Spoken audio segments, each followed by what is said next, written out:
Comenzaremos hablando sobre la historia del equilibrio de Hardy-Weinberg. Esta historia comienza a principios del siglo XX. Los científicos se preguntaron por qué la frecuencia de algunos rasgos dominantes raramente observados no aumentaba en las poblaciones de maduración aleatoria con cada generación. En 1908, este fenómeno de variación genética se demostró por un médico alemán, Wilhelm Weinberg, y un matemático británico. A esto se le conoció como el equilibrio de Hardy-Weinberg. La composición genética de una población permanece en equilibrio mientras no actúe la selección natural ni ningún otro factor y no se produzca ninguna mutación.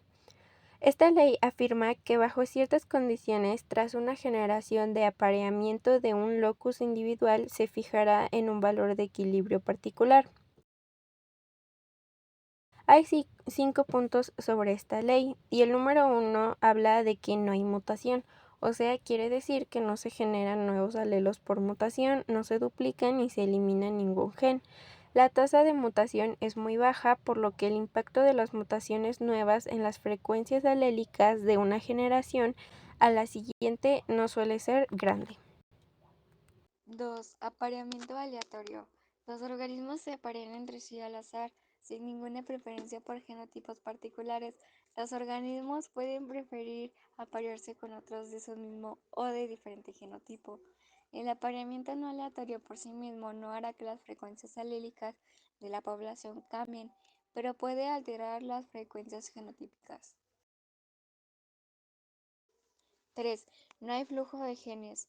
Ningún individuo o sus gametos, como el polen que viaja en el viento, entra o sale de la población. El flujo genético implica el movimiento de los genes hacia adentro o hacia afuera de una población, ya sea mediante el movimiento de organismos individuales o de sus gametos, óvulos y espermatozoides, como el polen que se dispersa de una planta. 4. El tamaño de la población es extremadamente grande. La población debe ser efectivamente infinita en tamaño. La deriva génica implica cambios en las frecuencias alélicas debido a sucesos casuales, literalmente a un error de muestreo en la selección de alelos para la siguiente generación. 5. No hay selección natural. Los alelos dan una adaptación igualitaria, hacen que los organismos tengan las mismas posibilidades de sobrevivir y reproducirse. La selección natural ocurre cuando un alelo o la combinación de diferentes alelos de diferentes genes vuelven a un organismo más apto o capaz de sobrevivir y reproducirse en un ambiente particular. Si un alelo reduce la adaptación, su frecuencia tenderá a disminuir de una generación a la siguiente. Si los supuestos no se cumplen para un gen, la población puede evolucionar para ese gen. En caso más sencillo, con un locus con dos alelos A y A minúscula son frecuencias alélicas de P y Q respectivamente. El PHW predice que la frecuencia genotípica para el homocigoto dominante es AA, es P al cuadrado, la del heterocigoto es AAQ al cuadrado. La variabilidad genética puede referirse a las diferencias entre individuos o a las diferencias entre poblaciones.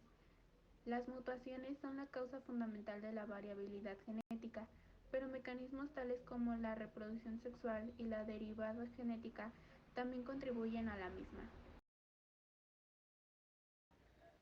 Ahora les vamos a explicar un problema sobre el equilibrio de Hardy-Weinberg.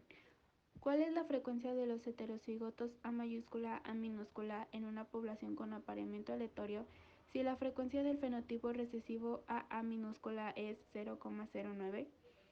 Si la población está en equilibrio, frecuencia AA minúscula es igual a Q al cuadrado, entonces Q es igual a 0,3 y P es igual a 0,7. La frecuencia de los A mayúscula A minúscula es igual a 2PQ, que es igual a 0,42. ¿Por qué?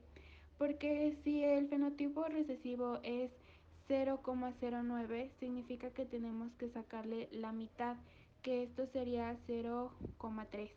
Entonces, Se multiplican 0,3 y 0,7, que es 21, y el 21 lo multiplicaríamos por 2 para que así nos dé el resultado de 0,42.